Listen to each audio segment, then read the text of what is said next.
Oi. Oh. Eu tava a cena pra mim que eu não tô te vendo. Ai, ai. Então, já são 17h58, né? Eu acho que antes da gente começar, vou fazer algumas considerações sobre você, né? Apresentar o nosso Bacana. público que já está entrando aí, quem que é a Mari Bueno, né? Que é daqui de Mato Grosso, é uma artista plástica mato-grossense, que reside no município de Sinop, que está a quase 500 quilômetros da capital de Cuiabá, que é onde eu estou. Então, a gente tem uma artista genuinamente mato-grossense, né, Mari? Nasceu Já só no quase. sul, nasceu só no sul, né? Mas é Foi 45 mato-grossense. anos já aqui. Então, eu vou ler um pouquinho para apresentar quem é a Mari. Essa é a nossa terceira live. Na semana passada a gente teve mais 2 lives pelo Museu de Arte Sacra. E essas 2 lives foram com uma arquiteta, uma professora da Universidade Federal, que discutiram temas extremamente pertinentes, né, que a gente dialoga constantemente nos museus.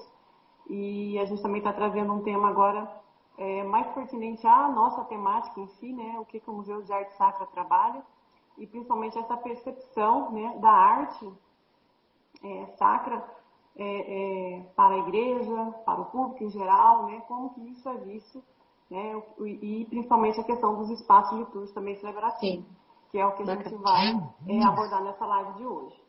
Então, eu vou apresentar para vocês a Mari.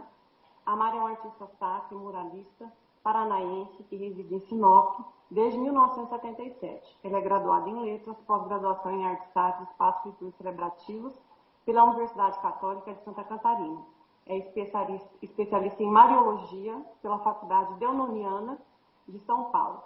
Recebeu 26 premiações no Brasil e outros países, entre eles Itália, França, Alemanha, Suíça, Inglaterra, Estados Unidos, Portugal e Egito.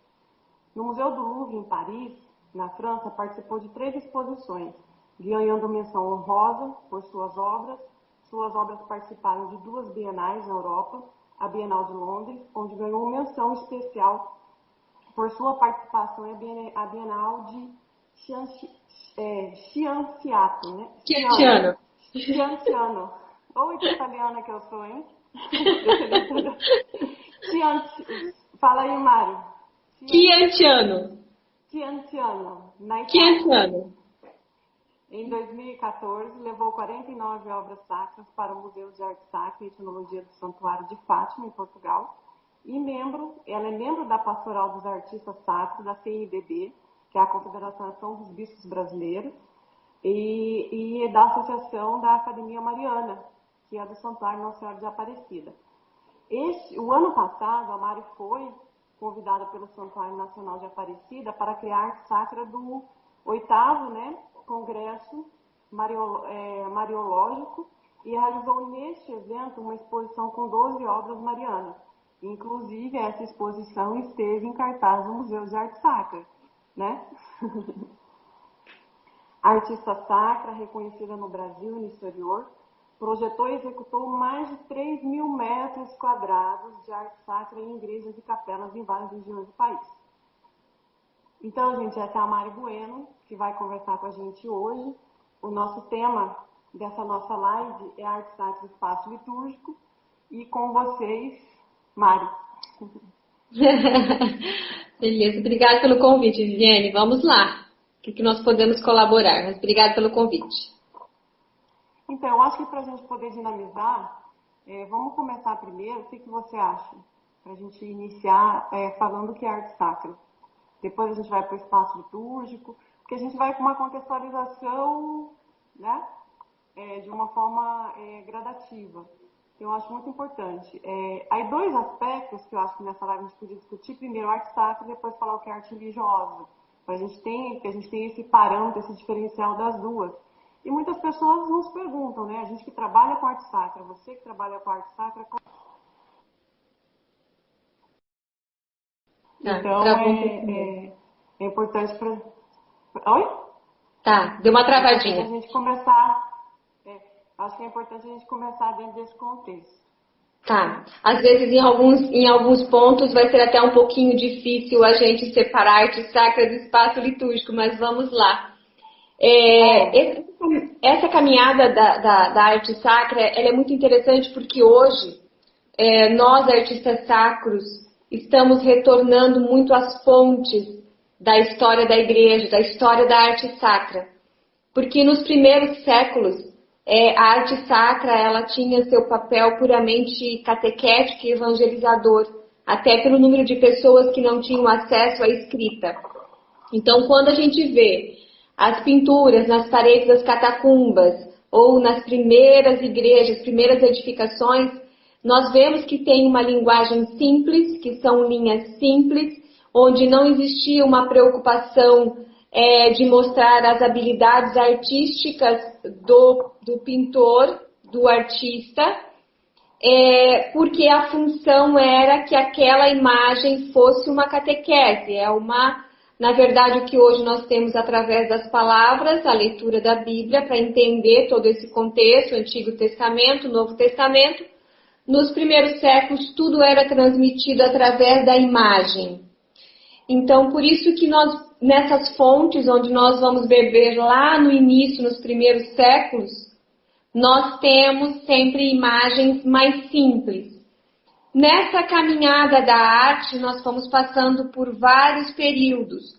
Nós temos também a arte bizantina, que nós falamos já que não é uma pintura, ela é uma escrita, que até hoje tem na Igreja Oriental.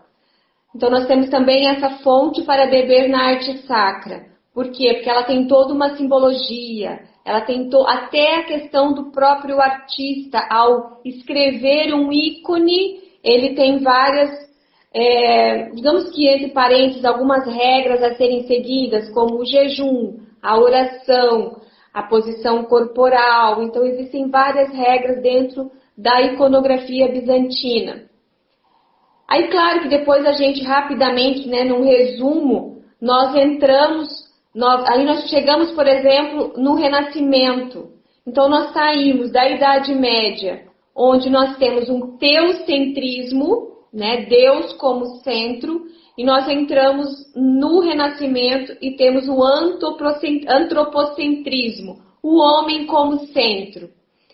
E aí nós começamos a ver uma arte sacra que vai valorizar bastante as habilidades artísticas. Então nós vamos ver, por exemplo, um Michelangelo com uma habilidade incrível, trabalhando toda a anatomia. Então nós temos um outro tipo de arte sacra. O que eu gosto de deixar muito claro, eu acho muito difícil você julgar, eu não gosto tal período a arte é correta e tal período a arte não é correta. Eu acho que não é por aí. Eu acho que cada período, como a arte sacra e a arte de uma forma geral, ela retrata um período. Ela vem nos mostrar o que acontecia naquele momento. Então, claro, no Renascimento nós temos uma valorização do homem na arte sacra, o corpo, o músculo, tudo. Por quê? Porque nós temos um período de valorização também, onde o homem a ciência estava surgindo, onde estavam acontecendo as descobertas, o homem estava se sentindo realmente o centro do universo.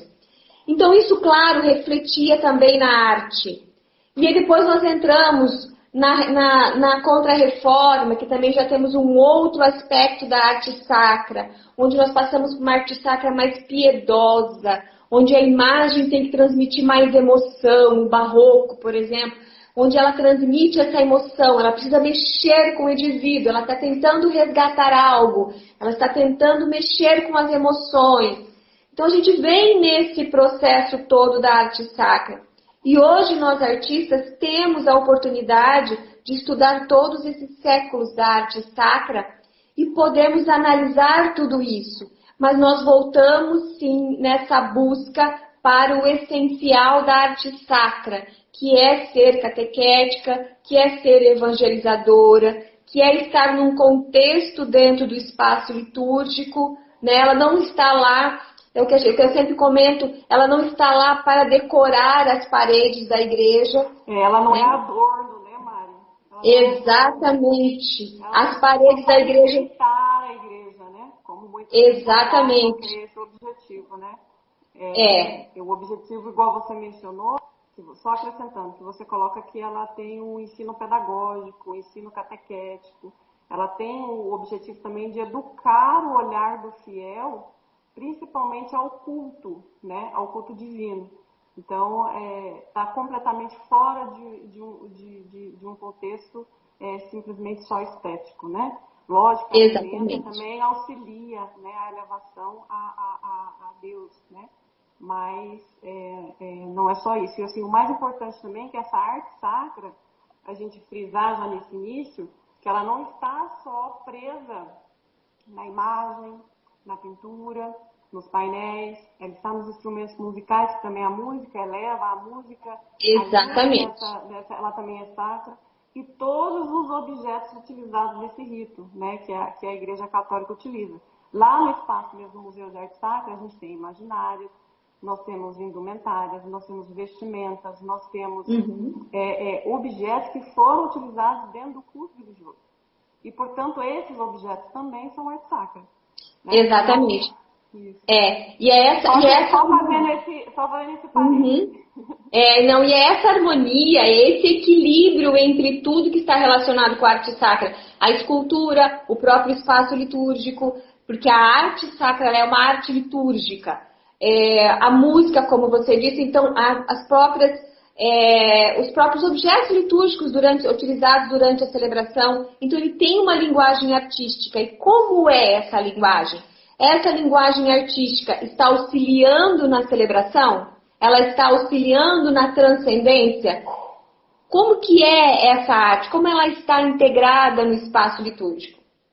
Sim, eu vejo assim. Essa para mim, essa pergunta?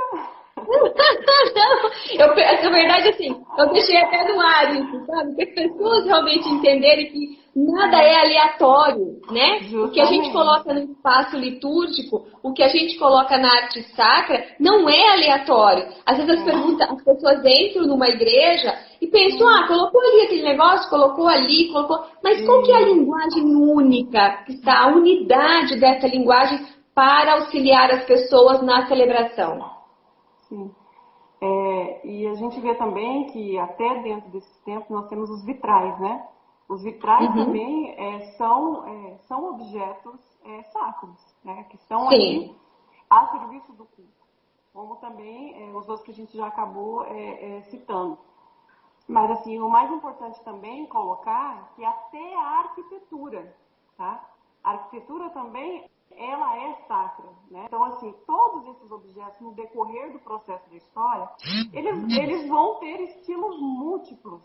Barroco, neoclássico, a arte sacra não tem um único só estilo, né? Como diz o Papa João Paulo II, né? Porque isso é uma fala dele, né? Que a arte sacra, ela é múltipla, né? Ela vai ter vários estilos múltiplos, porque ela vai automaticamente ter referências de determinadas épocas, e determinados artistas que se dedicaram a fazer aquela determinada obra sacra, ele viveu um determinado período, que tinha uma determinada influência. Então, automaticamente, aqueles objetos vão vir com aquela influência histórica daquele período, social daquele período, cultural daquele período, que vai estar inserido. Então, ou seja, peraí, mas o objeto de arte sacra, ele está disponível ao culto?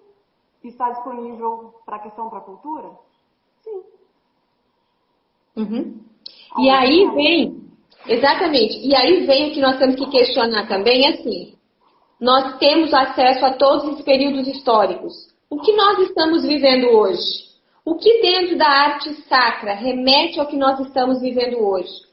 A arte sacra, ela é atemporal, sim, mas ela também reflete o que nós estamos vivendo. Na própria arquitetura, nós não vamos pegar hoje, por exemplo, aqui em Sinop ou aí em Cuiabá, e nós vamos construir hoje uma igreja gótica. Por quê? Porque ela pertenceu a um período. Claro, nós podemos fazer uma releitura, nós pegamos elementos daquele período que tem um significado. Mas nós temos aqui, por exemplo, na nossa região, nós temos uma iluminação, nós temos espaço que precisa de ventilação, nós não temos neve. Então, muitas vezes, se copiam arquiteturas de períodos, se colocam em períodos que não é a realidade que nós estamos vivendo hoje. Então, na verdade, é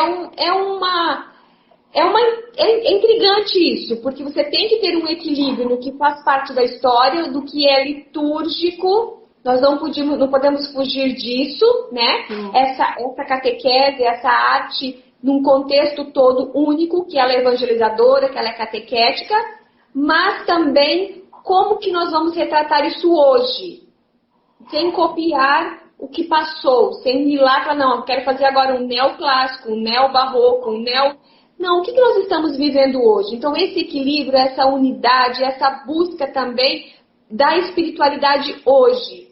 O que nós devemos buscar, né? Então, esse é o papel também de todo o artista, do músico, que leva a música sacra para dentro dos espaços, para dentro das celebrações, do arquiteto, do artista plástico. Então, todo esse contexto, como que nós vamos transmitir isso e achar esse equilíbrio nos dias de hoje da arte sacra e da arquitetura? Sim, justamente.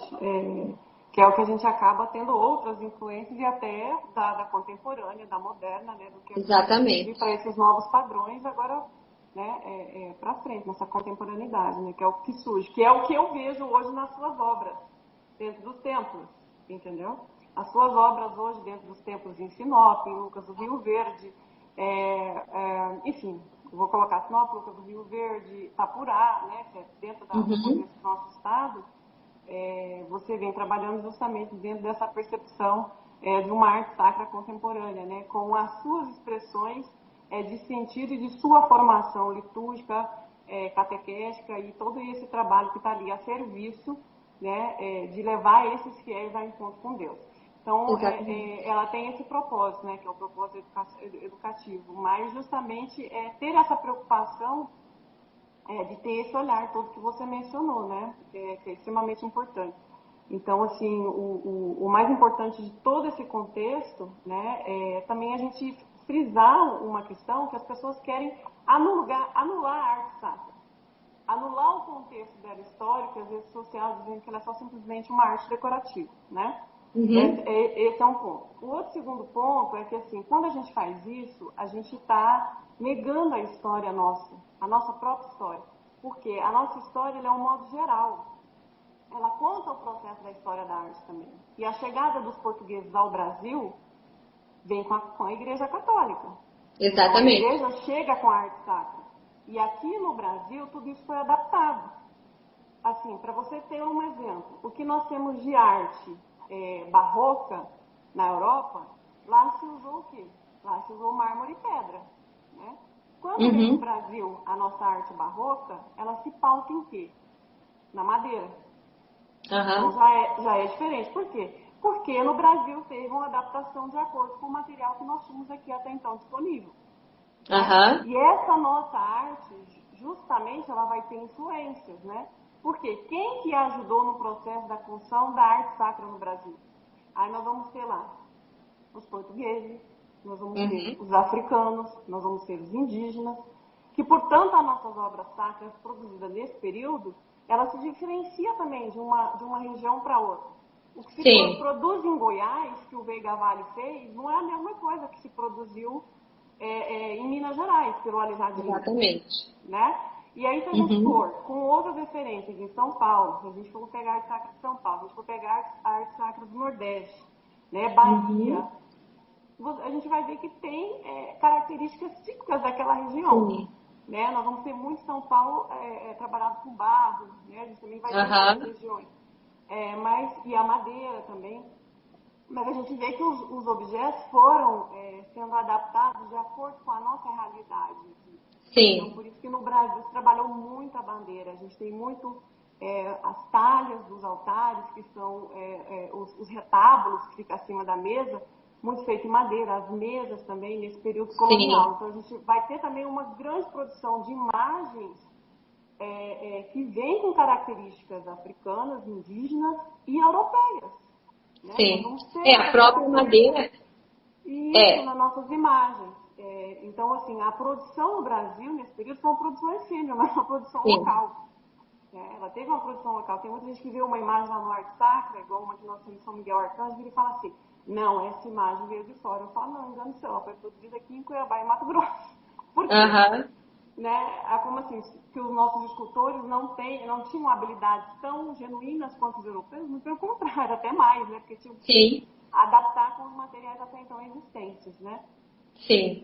Não, com certeza. E a gente vê muito, por exemplo, até nas cidades históricas de Minas também, é bem interessante porque não tínhamos os azulejos, então se pintavam as próprias madeiras com os tons de azul dos azulejos portugueses, né? Então assim, é bem interessante porque tem essa adaptação. O que muitas vezes dentro da arte sacra nós chamamos de enculturação, né? Se trabalham os elementos que tem no local, se trabalha o que você tem de material. E você sabe que eu sempre faço isso, né? Quando eu vou para fazer um projeto de alguma igreja, a primeira coisa sempre é estudar a comunidade, como que vive, quais são as características, quais são os materiais daquela região, né?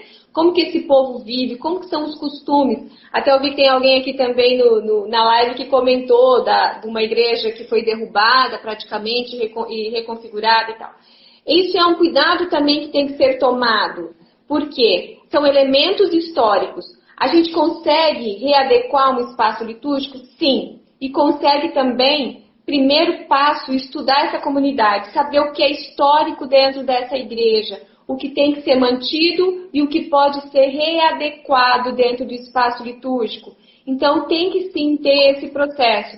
Infelizmente, em muitos locais acontece sim, destruições de elementos históricos que poderiam ser readequados, poderia se fazer um espaço litúrgico, digamos que novo, mas mantendo algumas características que já fazem parte da história daquela comunidade. Acho que isso é um cuidado que tem que ser tomado, porque nós podemos considerar o nosso país um país jovem, né? O Brasil é um país jovem, se compararmos com os países da Europa, é um país muito jovem. Então, e as próprias cidades, Cuiabá é uma cidade mais antiga, mas, por exemplo, aqui no Médio Norte nós temos cidades novas. Então, como que vai manter essa história? O que nós vamos manter, o que nós vamos preservar de história, né? E em outras cidades do Brasil também. Então, claro, esse cuidado também dentro de um projeto de espaço litúrgico de arte sacra, né? A preservação do que já faz parte da história da comunidade. Justamente, porque aí é onde, se a gente for pegar também lá para o processo histórico, quando a gente acabou falando que a arte sacra está a serviço do culto, né, para o que é essa relação de sentido e também está a serviço da cultura, então ela tem essas duas dimensões, né?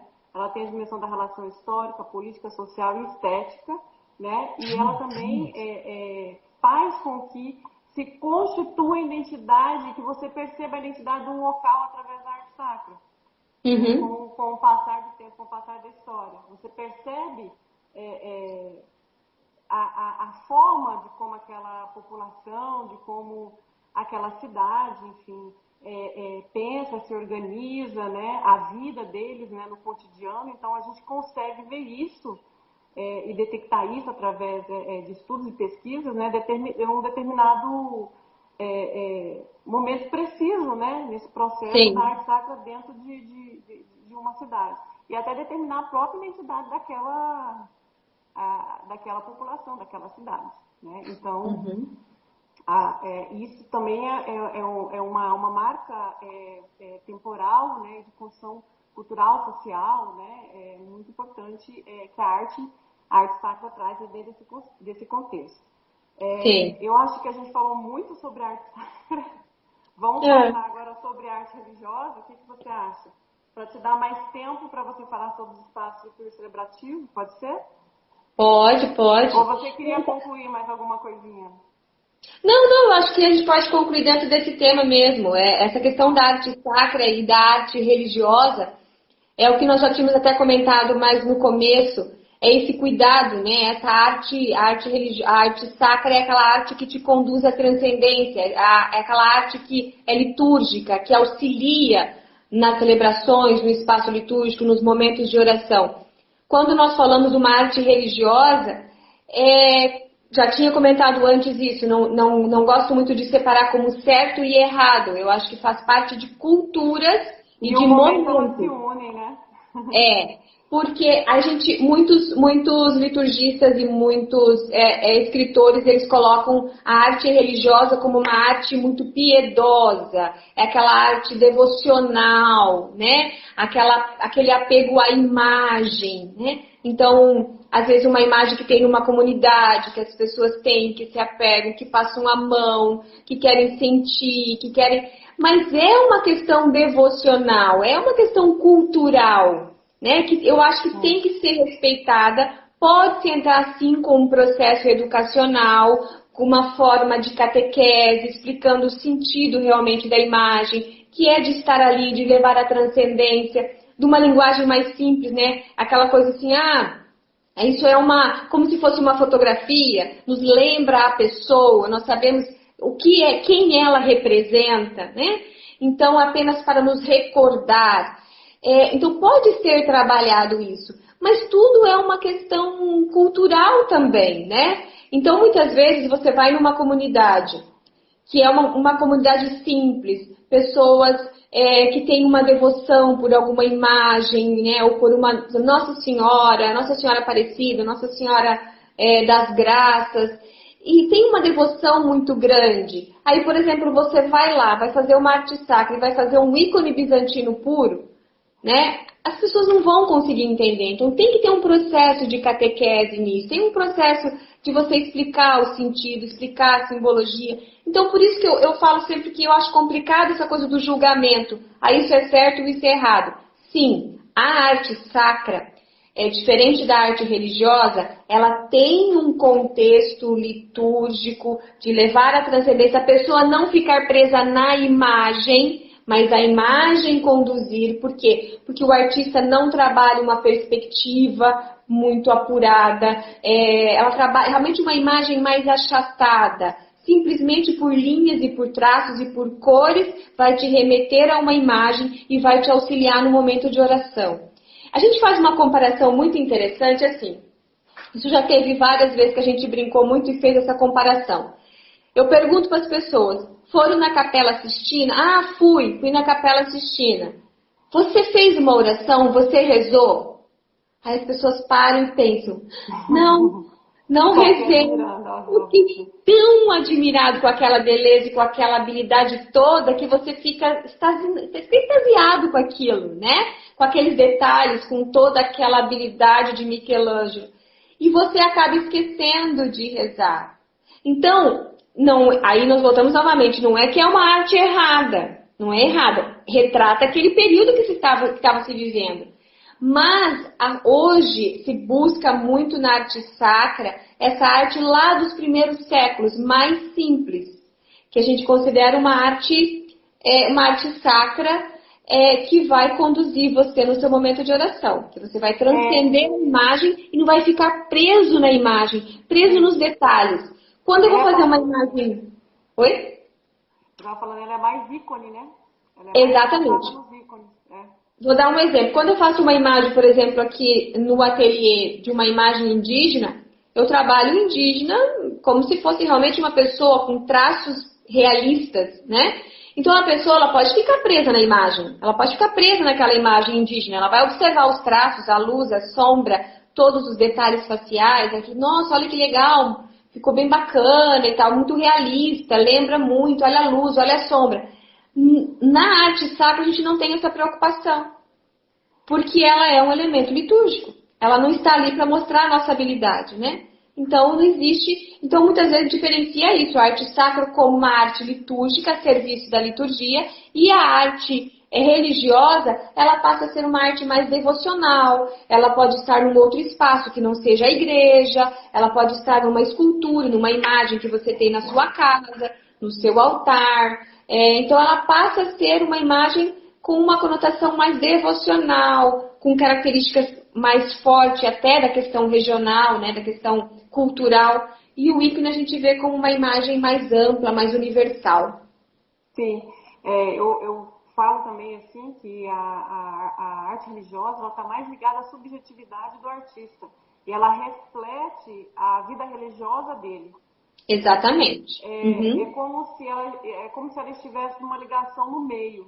né? Ela não faz o fim, que é o caso da arte sacra, que tem o objetivo de fazer a ligação ao Santíssimo. Então, ela tem essa relação.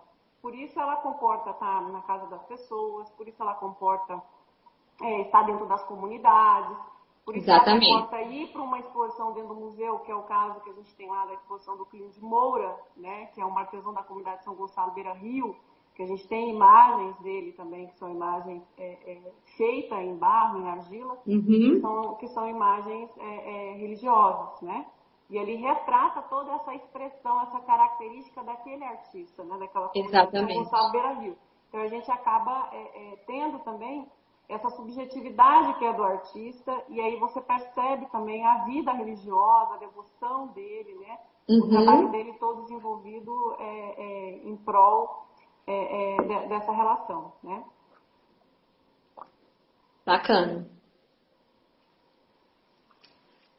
E o contexto sagrado ele é muito diferente, né? O contexto sagrado ele já entra muito numa diferença da obra, que ela é um objeto de vivência estética destinado ao conhecimento ou à exploração das paixões humanas, que é uma outra relação, mas sim uma relação importante que não está ligada à relação devocional, né? Ela está ligada a uma relação de sintonia com o Altíssimo, né?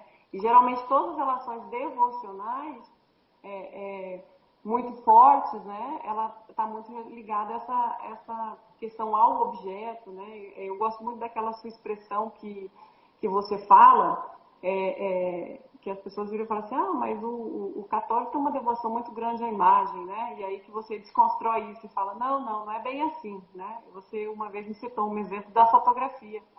Fala um pouquinho, que ela está um pouco relacionada com a arte religiosa que nós estamos discutindo. Né? Porque na questão da arte sacra, ela, dentro do espaço litúrgico, dentro da igreja, do espaço igreja, edifício igreja, ela está em união, ela está em unidade com tudo que está lá dentro. E assim, a arte religiosa, ela não está a serviço dentro da igreja. A arte religiosa, ela não entrou na igreja.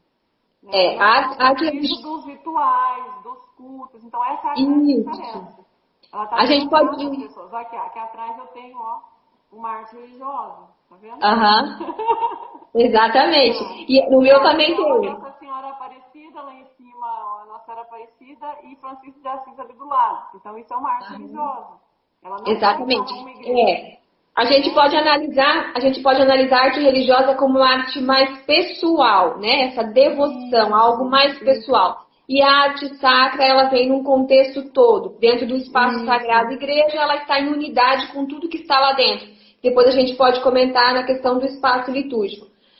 A gente tem, sim, uma interpretação, às vezes errônea, até dos nossos irmãos evangélicos, por exemplo, que às vezes colocam em questão que existe uma adoração de imagem, né? Porque, na verdade, existe às vezes uma liberdade muito grande. Eu tenho uma devoção por uma imagem, então às vezes você tem uma foto da minha família, por exemplo, de alguém da minha família que não mora comigo, que mora distante.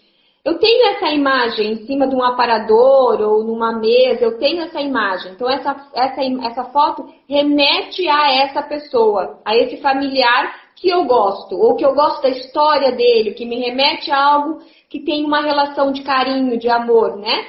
Na imagem religiosa existe isso, talvez às vezes um pouco de exagero, a pessoa, né, estar com essa imagem, mas ela nos remete a algo que nós amamos, ou que tem um significado grande, ou que tem uma história pra gente, que tem um significado. A mesma coisa dos santos. Então muitas vezes isso, para o próprio católico, falta fazer esse papel também catequético. Porque dentro das normativas da igreja, os santos e Maria, eles não fazem milagres. Eles nos conduzem, eles são intercessores. Por exemplo, o santo é uma pessoa que teve um exemplo de vida maravilhoso e que nós nos identificamos com aquilo. Então, por exemplo, eu tenho uma devoção com São Francisco de Assis. Porque a história de vida dele me encanta, é um exemplo de vida, né? Mas os santos não fazem milagres, mas eles são exemplos para nós. Maria também, então, depois a gente pode entrar na questão do espaço litúrgico, onde é colocada a imagem de Maria dentro das igrejas. Por quê? Porque ela está junto com o povo. Ela nos conduz, ela não está no presbitério. Então, Maria é aquela que nos pega pela mão e nos aponta o seu filho. Mas nós temos uma devoção como católicos muito grande por Maria, porque é a imagem da mãe, é a imagem daquela qual nós nos recorremos, né? Então aí tem essa devoção. E essa devoção, muitas vezes, claro que por nós termos a imagem, muitas vezes ela é interpretada erroneamente. Então, por outras religiões, acham que estamos ficando na imagem, mas nós não paramos na imagem. A imagem nos leva àquela pessoa que a imagem representa. Então, às vezes, isso é interpretado de uma forma um pouco errônea, né? Por outras religiões. Mas o espaço litúrgico, se a gente puder entrar agora no espaço litúrgico, o espaço litúrgico já nos leva a isso. O espaço litúrgico tem que ser essa catequese. No centro do presbitério, no presbitério, sempre a imagem de Cristo, porque Ele é o centro. É ele que é o centro da celebração. E as imagens de santo e as imagens de Maria, elas são retiradas do presbitério. Elas são colocadas nas laterais. Não que esteja num espaço menos digno, mas isso para nos mostrar, isso para que o espaço litúrgico já seja uma evangelização, sempre no centro do presbitério está a imagem de Cristo, né? E a imagem de Maria e dos santos nos conduzem a Ele. Ok. Vamos passar já para o espaço litúrgico? E assim, é importante também só fazer uma brecha, que a arte sacra, ela também está presente em diversas crenças, tá? Ela está presente na cristã, ela está presente na budista, ela está presente na islâmica, tá? Ela, enfim, tem a presença em outras religiões também, né? A gente tem a presença da arte sacra aí muito... com essa mesma conotação a que nós temos, né, da arte sacra, para essas outras religiões também. Vamos entrar dentro já do espaço litúrgico celebrativo. Aí você já comanda, Mari, com você. Bom, como eu falei, é até difícil a gente estar conversando, assim, todo momento eu me segurava um pouquinho. A gente conversar sobre a arte sacra separada do espaço litúrgico, né? Porque quando a gente vai fazer um projeto do espaço litúrgico, ele sempre está integrado com a arte sacra, não é um espaço separado. Agora eu vou criar... Mari, tem uma perguntinha aqui, acho que é do Adriano Figueiredo, ó. Tá vendo lá? Adriano Figueiredo, volta um pouquinho. Ele faz uma perguntinha.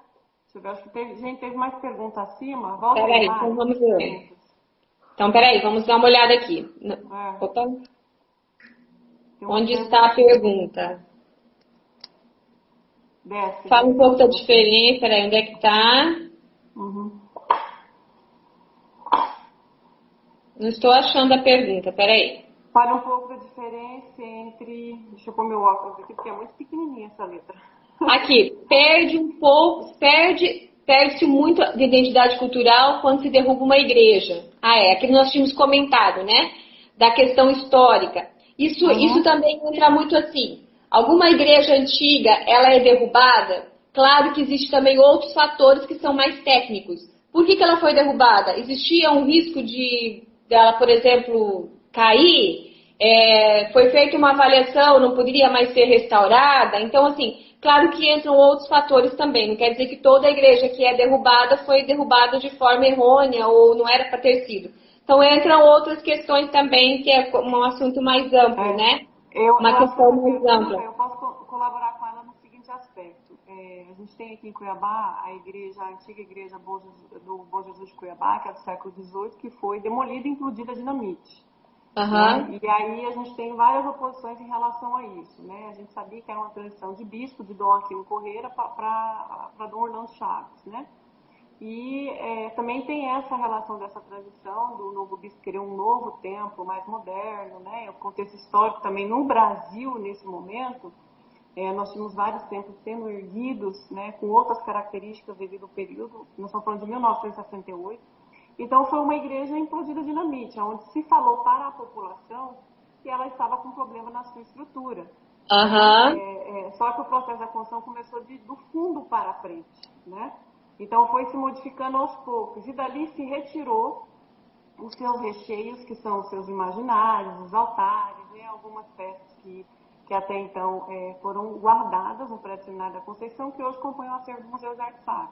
Mas essa igreja foi demolida, né? A primeira carga de dinamite foi colocada, não implodiu, aí colocou a segunda carga de dinamite para depois implodir, do tanto que a estrutura era forte, né? Então, assim, a gente sabe que é um advento em relação ao bispo, que tinha uma opinião diferenciada, né, com a questão de modernização, querer deixar um grande legado, como também um contexto histórico, né, da nossa cidade, né, que estava se surgindo Campo Grande, né, Campo Grande com ruas largas, modernas e daí por diante. Então a gente tem esses dois contextos, né? Foi um erro? Foi um grande erro, não só aqui em Cuiabá, como em vários lugares do Brasil também aconteceu isso. Sim. Aí nós temos uma outra relação aqui, que são as ruínas de Vila Bela Santíssima Trindade. Aí nós não estamos mais falando de uma igreja que não foi concluída, né? E que, com decorrência do tempo, ela virou ruínas. Então, ruínas é diferente nesse contexto. Se lá foi feito todo um processo, né, para salvaguardar aquele patrimônio até então, foi feita uma cobertura, né? E essa cobertura hoje protege aquelas ruínas. Mas as ruínas têm um contexto diferenciado, né? Já é ruínas, já não dá mais para fazer um processo de levantar aquela igreja toda, né? Ela já tem um contexto mais arqueológico, né, do que um contexto pautado no processo de restauração, e virar e falar assim, esse espaço pode se virar um espaço celebrativo litúrgico futuramente? Tudo é possível, né? Mas não vamos partir para um processo de restauração que vai levantar aquela igreja de novo com paredes e daí por diante, né? Mas sim preservar até o material então existente e aí pensar-se em algo que possa ser utilizado, mas preservando aquilo. A gente tem um exemplo que é a capela lá do Espaço do Brenan. Foi feito isso, né? Sim. Enfim, é só para a gente falar sobre essas mas essa questão, mas oportunas para o momento.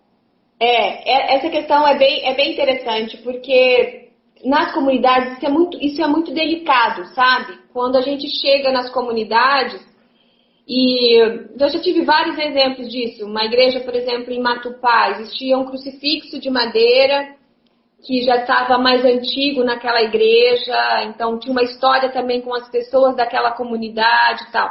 Eu mantive esse crucifixo e fiz os painéis de pintura no fundo.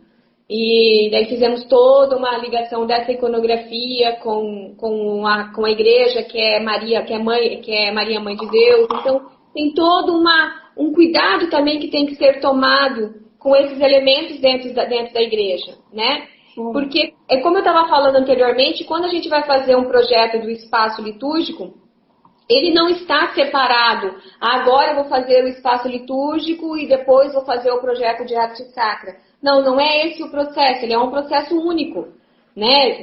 Do espaço litúrgico e da arte sacra, para que tenha essa unidade, os elementos que nós vamos usar, os materiais que serão usados, as cores que nós vamos utilizar, qual que é a nossa linha dentro desse espaço, né? Como esse espaço vai abraçar essa comunidade, vai receber essa comunidade. Aí volto novamente naquilo que tinha falado antes, quais são os costumes dessas pessoas, né? Então, a gente tem que respeitar isso, porque eu comento uma coisa também sempre assim, eu posso chegar nessas igrejas com todo o conhecimento que eu já busquei, falta muito conhecimento ainda, mas com o conhecimento que eu já busquei, seja, sei lá, pós-graduação, cursos aqui, cursos em outros países, isso não interessa nada, isso não importa, porque quando eu vou chegar numa comunidade, aquela comunidade ela só existe porque tem aquelas pessoas que estão ali, estão participando dela. O edifício, igreja, parede, material, ele não tem importância nenhuma. Se não for aquele povo, a igreja povo, a igreja pessoas. Então aquela senhorinha que vai lá, que muitas vezes é analfabeta, mas que ela está lá todos os dias cuidando da igreja, participando das celebrações, cuidando do espaço litúrgico, que para eles daquela forma está muito bom, está bonito, ela é que importa. Então a gente chega com o nosso conhecimento, sim, que vem lá principalmente depois do Concílio Vaticano II, na década de 60, que vem pedindo essas alterações no espaço, né, para a gente realmente ter um espaço celebrativo mais voltado para a centralidade, que é o Cristo. Nós vamos chegar nessa comunidade, nós vamos chegar de uma forma abrupta e tirando tudo que está. Ah, tira essa imagem daqui, ah, tira isso daqui, ah, tira a toalha daqui, tira essa flor daqui. Então, claro que nós vamos fazer uma invasão num espaço que a comunidade está acostumada daquele jeito.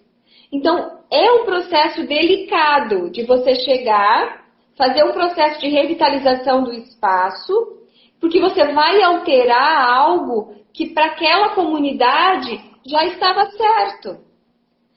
Então, é um processo de educação, uma educação com respeito ao que já existe naquele local.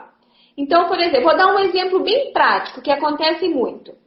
A gente desenha um altar, tá? Normalmente, claro, dentro da questão do espaço litúrgico, o altar sempre é com material verdadeiro, porque o Cristo é verdadeiro. Então, vamos trabalhar um altar, eu desenho um altar lá de pedra, de mármore ou de granito. Normalmente, as pessoas têm costume de colocar toalhas, e toalhas que cobrem até embaixo o altar. Desculpa. Dentro das normativas litúrgicas, se pede que a toalha não cubra o altar, porque o altar é o Cristo. O altar é o Cristo. Então, por que você vai tampar o Cristo? Uma linguagem mais simples. Então, você vai ter que explicar para a comunidade que uma toalha só por cima do altar é suficiente. Que o próprio altar, essa pedra, representa o Cristo. Só que aí eu pergunto para você. Tem uma senhorinha que está lá naquela comunidade, que ela passou meses bordando uma toalha, que para ela tem um significado muito grande, ela vai lá e doa essa toalha para a igreja. E essa toalha é aquela toalha enorme, que cobre o altar, que vai até o chão. Então a gente tem aqui um conflito entre um costume, uma tradição que ela viu desde a infância dela, a mãe bordando a toalha e dando de presente para a igreja, com alguém que chega na igreja e fala, olha, isso não é litúrgico. Não, vamos tirar essa toalha daqui. Vamos colocar uma toalha só em cima. Então, existe um trabalho de respeito também a isso, a esse costume. Como que nós vamos explicar o quanto é importante o altar, que não é só uma mesa, mas que o altar, ele é o Cristo. Então, é um símbolo pronto, está ali. Ele tem outras normativas também na igreja, um altar maciço, né, com uma pedra verdadeira e tudo.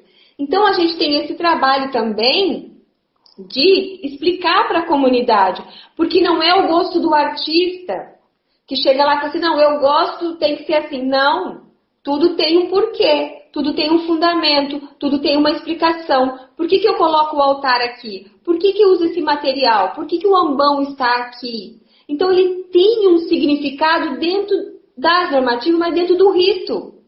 E é muito bonito, porque quando as pessoas passam a entender, elas te ajudam nesse processo. Porque elas passam a entender o porquê que foi modificado. E elas passam a valorizar aquilo. Então, existe esse cuidado, esse equilíbrio que tem que ter com o que já existe na comunidade e com o que a gente pode levar para que melhore esse espaço litúrgico e melhore as celebrações dessa igreja, dessa capela, né, onde a gente vai realizando os projetos. Legal. Fala um pouquinho aí pra gente como é composto esse espaço litúrgico, pelo altar, pela pia batismal, o ambão, sédia, enfim, esse conjunto todo que está ali no espaço celebrativo litúrgico, né? Como fala um pouquinho. Não, bacana. De uma forma bem simples, né? Os vigários também, que fazem parte desse contexto, né? Toda a forma pensada também de colocação de bancos, colocação, o corredor de entrada, né? Das igrejas, né? Que é aquele corredor ao centro. Cristo, que nós temos no altar, né? Que você já falou sobre, mas Sim. a gente está do espaço litúrgico, a gente está repetindo muita coisa, né? Não, mas isso é bacana, porque assim, dentro do espaço litúrgico, tudo tem esse significado, né? E tudo deve ser utilizado também pelo próprio celebrante, né? Tem um padre, Oi? o padre Diomar está nos assistindo aqui também. Bacana. Então, assim, tem uma pergunta do Adriano que ele fala assim, ó, fala um pouco da diferença entre dúlia e látria. Nós já falamos um pouquinho, né? Você comentou um pouquinho sobre, mas acho que era legal falar especificamente, né, sobre a questão de Deus, né, um unitrio, né, Pai, Filho e Espírito Santo, depois do que a gente tem de látria, que nós temos de dúlia, né, só para... Sim, nós podemos já colocar isso dentro do contexto próprio já do espaço litúrgico, né? Isso. Porque... Você já até comentou, você já chegou até a comentar, né, que a látria é Maria, né, que fica... Né, exatamente. E aí a gente tem dúlia, que são os outros padroeiros, né, daquela determinada comunidade, né? Uhum. Enfim, mas que também estão em comunhão, né, com todos os santos, enfim. Acho que era legal falar um pouquinho nisso também, contextualizar isso no espaço litúrgico, né? Sim, porque assim, dentro o que a gente tem um pouco, quando a gente inicia um projeto do espaço litúrgico, uma das coisas que a gente encontra muito hoje nas comunidades, e isso vem, claro, de tradições de muitos, até de séculos, né? Às vezes o uso de muitas imagens no espaço. E essa colocação, na verdade, dentro do Concílio Vaticano II vinha muito essa expressão, vamos limpar, né? E muitas vezes foi até limpado demais, né? Foi tirado demais, né? Mas a gente pode fazer isso de uma forma muito, muito simples e que tudo isso nos conduz a entender essa centralidade, né? Cristológica. Então, no presbitério, sempre os 3 elementos principais, que é o altar, o ambão e a sédia. O altar, a mesa da Eucaristia. O ambão, a mesa da palavra. E a sédia, onde fica aquele que está celebrando, né? Que representa o Cristo. Então, nós também trabalhamos muito esses 3 elementos, sempre com os mesmos materiais e com a mesma linguagem. E esse é o centro da nossa celebração. É para onde nós nos voltamos. É a Jerusalém Celeste, para onde nós caminhamos. Então, quando nós entramos na igreja, aquele corredor principal, ele também tem um sentido. Ele é o caminho, é o nosso caminho para a Terra Prometida, como foi realizado também no Antigo Testamento. Então, a caminho da Terra Prometida, que é a Jerusalém Celeste, que está representada lá no presbitério. Por isso que no presbitério é o espaço onde está a imagem do Cristo. A cruz, lá dos primeiros séculos do cristianismo, nós já tínhamos essa distribuição, tá? O altar como centro, porque os primeiros cristãos sempre se reuniram em torno do altar, representando a ceia de Cristo. Então, a mesa do sacrifício. Então, os primeiros cristãos já se reuniam em torno dessa mesa, que é para nós o altar. Estar em torno da mesa é estar em torno de Cristo, né? Então, esse é o centro da nossa celebração. Sempre a cruz próxima desse altar. Tem uma linha muito bonita dos franciscanos que trabalhavam muito isso, que é essa cruz próxima do altar.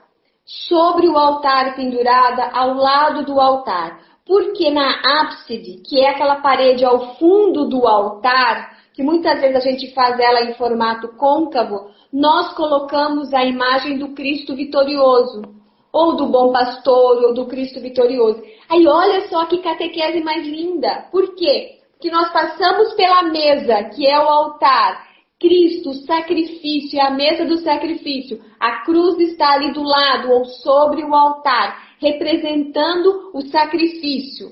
E depois lá naquela parede, ao fundo do presbitério, nós temos o Cristo vitorioso, porque ele venceu a morte.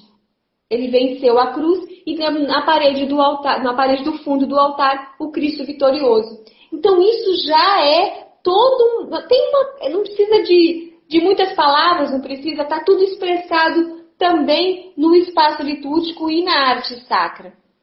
E aí nós vamos vir com a questão, falando agora das imagens, né? Falando dos santos, da imagem de Maria, E aí nós vamos vir para essas imagens em lugares laterais, que pode ser, claro, próximo do presbitério, na entrada da igreja, mas que é onde, por quê? Porque os santos e Maria são os que nos conduzem a Cristo, são os que nos apontam Cristo, né? E que foram seguidores dele, que foram discípulos, que foram missionários de Cristo e pedem para que nós também sejamos missionários e discípulos de Cristo. Então, esse espaço litúrgico nos conduz a essa catequese, nos conduz a esse mistério, nos conduz à centralidade que é o Cristo. Então, ele não precisa ser cheio de detalhes, não precisa ser cheio de elementos. São poucos elementos e que já nos mostram quem é o centro, né? Eu vou fazer um parênteses agora aqui bem rapidinho, que foi muito interessante, que eu fui chamada no ano passado para fazer uma palestra para mulheres de uma igreja evangélica. E a pastora da igreja tinha entrado no meu Instagram e tinha visto que eu também sou especialista em Mariologia e falou para mim, você pode falar de Maria. Eu falei, então tá, então eu vou falar, porque ela tinha pedido para eu fazer uma palestra sobre as mulheres no mercado de trabalho e tal. E tá bom, então eu vou fazer esse paralelo também com Maria, já que ela me permitiu. Acho que a gente tem que ter esse respeito com outras religiões, né? Que não tem essa devoção mariana que nós católicos temos. E eu comecei a palestra mostrando uma imagem de um dos projetos que a gente fez e colocando, olha lá, no fundo tem a imagem de Cristo, porque para nós católicos, Cristo é o centro da celebração. E Maria, os santos não fazem milagres, eles nos conduzem a Cristo, nos apontam Cristo. E coloquei aquela imagem e expliquei rapidamente e fui falar sobre Maria. Comecei a falar sobre Maria. Mas essa Maria do Evangelho, essa Maria que acompanhava o filho, essa Maria que teve dúvidas, essa Maria que teve momentos de tristeza, momentos de alegria, essa Maria humana, né? Então, quando a gente passa a comentar dessa forma, a gente tira essa Maria do pedestal. Essa Maria que tem um pedestal e tem uma imagem, uma escultura, e que muitas vezes as pessoas que olham de fora falam, nossa, estão adorando uma imagem, né? Então, aí eu fui entender, porque depois no final dessa palestra, essas mulheres vieram conversar comigo. E eu achei muito legal essa resposta. Porque primeiro elas questionaram para mim, nossa, eu achei muito legal quando você mostrou a imagem de uma igreja católica, que estava a imagem de Cristo e que Cristo era o centro. Desculpa, tá? Mas live é isso, né? Acontece. Normal, ao vivo normal. É normal, é normal. Normal. Vamos ver se tem alguma pergunta? Tem alguma pergunta sobre espaço? Alguma pergunta sobre espaço litúrgico? O pessoal estão entrando novamente aí. Estão entrando, o pessoal está entrando. Vamos entrarem. Bacana. O pessoal caiu, desculpa, mas faz parte de... não, eu também, com certeza. E eu vou me empolgando, vou falando muito, me empolga demais esse assunto. Mas se alguém tiver alguma pergunta, alguma dúvida sobre espaço litúrgico, seria bacana, porque daí a gente vai, né? Vou só complementando então, não sei onde é que cortou, onde caiu, mas assim, a importância, né, dei até esse exemplo da palestra, a importância também de nós católicos transmitirmos, na verdade, através do espaço litúrgico, essa centralidade, né? Que para nós o centro é Cristo e que o espaço litúrgico é a imagem disso, né? O que o espaço litúrgico onde você está, que imagem que ele está transmitindo? Qual que é a mensagem que esse espaço está transmitindo? Está te mostrando que Cristo é o centro, né? O espaço está sendo catequético nesse sentido? O espaço está sendo evangelizador, mostrando o sentido cristológico, né? Essa centralidade. Então, é interessante porque o espaço litúrgico ele tem essa função também, né? E se a gente voltar, o homem ele sempre teve essa necessidade do espaço sagrado. Muitas vezes em palestras que eu trabalho com adolescentes, eu questiono isso e falo para eles que o espaço sagrado de adolescente é o próprio quarto, né? Tipo, mãe, bate antes de entrar, né? Então, esse espaço sagrado que tem já, que a humanidade sempre teve essa necessidade, se nós formos ver, por exemplo, uma tribo indígena, uma tribo africana, né, qual que é esse espaço que eles delimitam? Um espaço na floresta, um espaço na montanha, um espaço com uma pedra. Então, esse sentido... Tem uma pergunta da Mônica. Existe um lado certo para colocar Nossa Senhora e os santos?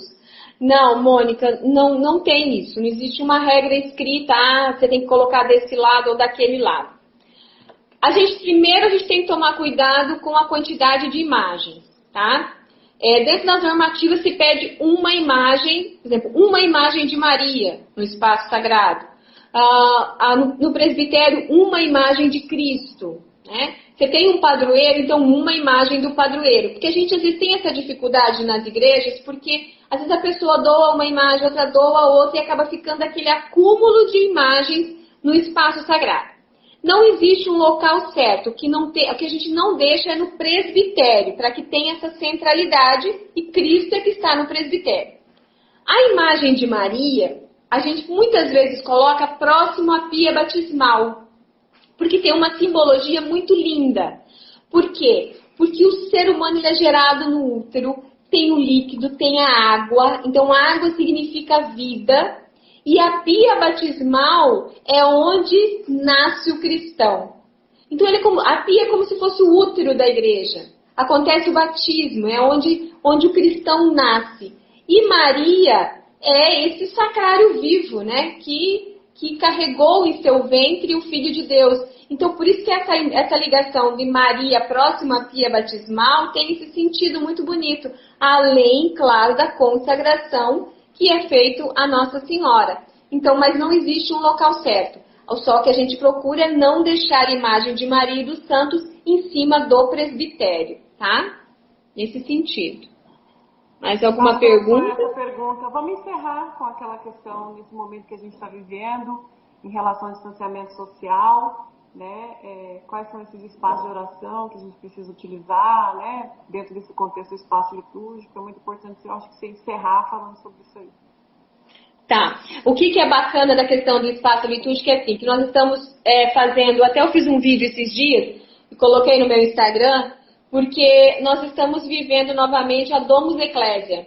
A Domus Ecclesia nos primeiros séculos, os 3 primeiros séculos cristãos, onde existia a perseguição, onde o cristianismo não era reconhecido como uma religião oficial, os cristãos, eles se reuniam e celebravam ou nas catacumbas, que eram aquelas galerias subterrâneas, onde eram enterrados os seus mortos, ou eles se reuniam nas próprias casas. E a Domus Ecclesia, essa igreja na casa, a casa era organizada para as celebrações. Então tinha um espaço com altar, tinha um espaço com a pia batismal, tinha um espaço da catequese para as crianças, tinha um espaço onde os adultos se reuniam. Então as celebrações eram feitas nas casas. Só lá em 313, quando o cristianismo ele é reconhecido como uma religião oficial, que é liberado e começam as construções das igrejas, dos edifícios de igreja, né? Mas até então a gente tem essas celebrações dentro das casas.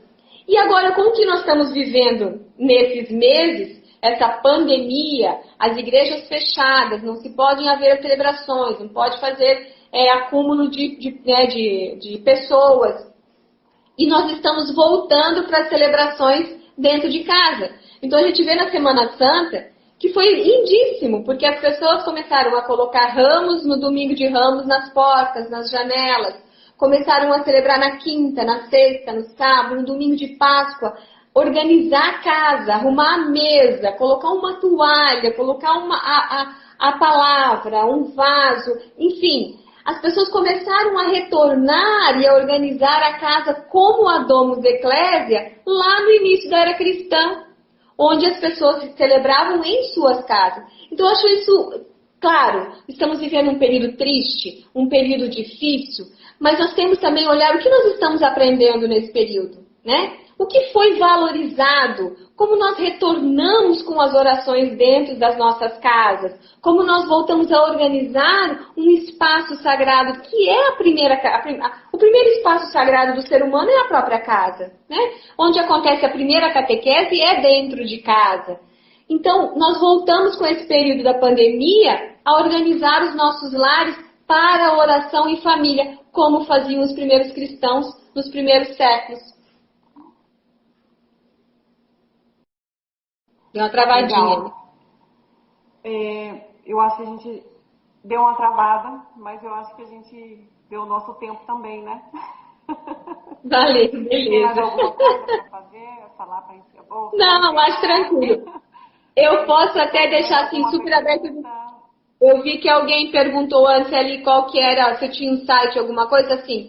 Tem o Instagram, nas redes sociais, tanto no Instagram, quanto no Facebook, quanto no YouTube, é Mari Bueno Arte Sacra, tá? Então, assim, se tiverem alguma dúvida, né, até do que a gente conversou aqui, talvez até tenha pulado alguma pergunta, a gente não respondeu, mas assim, estou à disposição nas redes sociais. Ontem nós lançamos uma exposição online chamada Caminho Sagrado. O vídeo está lá tá no YouTube, está no Instagram, Mari Bueno Arte Sacra.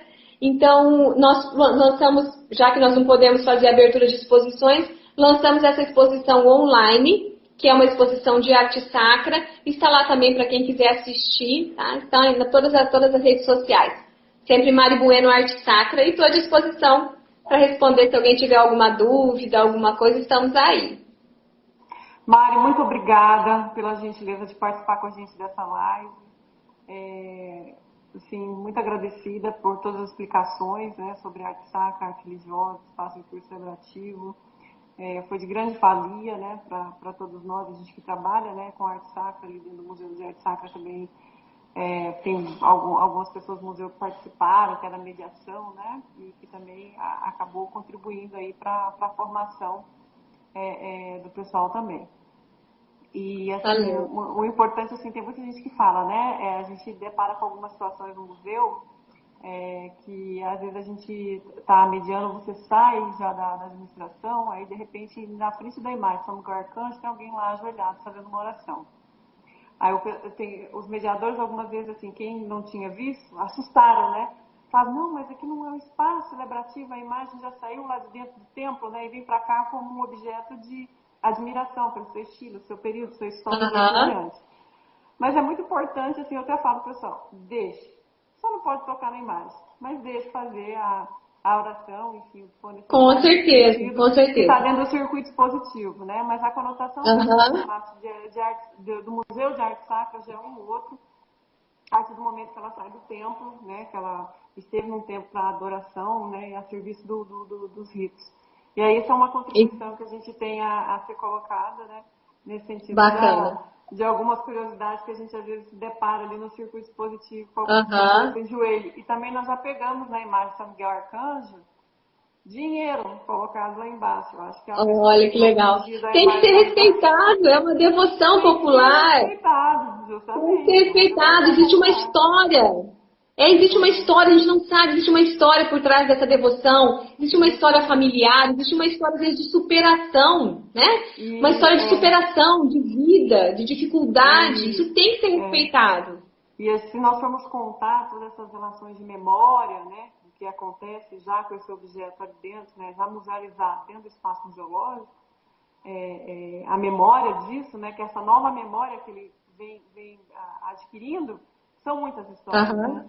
Eu falo pro pessoal, a gente tem que adaptar o circuito expositivo agora e inserir vários elementos, né? Que esse período nosso de quarentenamento, esse período de distanciamento social, está servindo também para a equipe do museu estar pensando em materiais digitais que vão ser inseridos dentro do circuito expositivo. Muita coisa que a gente está produzindo nesse momento agora, né? Com design, programação e daí por diante, vão entrar dentro desse circuito expositivo, tendo uma linguagem mais moderna também para esse espaço museológico, né? Que as pessoas tenham condição de ter várias vivências ali dentro. E você sai à frente, né? Assim, foi a primeira exposição que eu vi dos artistas aqui locais, né, Mato Grosso, a fazer uma exposição virtual que foi lançada ontem.